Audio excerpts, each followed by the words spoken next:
purkaa pois tuo elektroniikka talveksi, kun haluaa välttämättä ajella tuolla, niin katsotaan jos sais jostain paremmat akuut ensi kesäksi. Oli mennyt tuokin poikki tuo. Tää hitsata se umpi.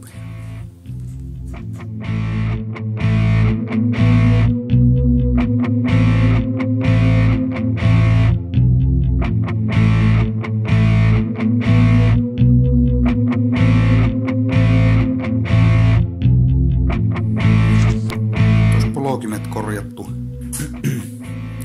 Mietin, että jos mä laitan tuonne yhden akuun ja pistä valot. Tuolla oli tuo LED-lamppu yksi turha, niin pistä valot tuohon vehkeeseen talveksi. Eli kunhan nyt täältä tulee on plussa, menee nappaan, navalta tähän akulle, miinus menee nappaan ja navalta katkasimelle, jatkaa katkasimelta, jatkaa tänne eteen sitten. Jos koosa taas.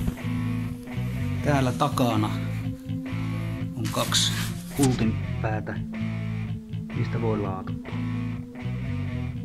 Ei tarvitse purkaa. Tuossa on valo. Tuossa nappi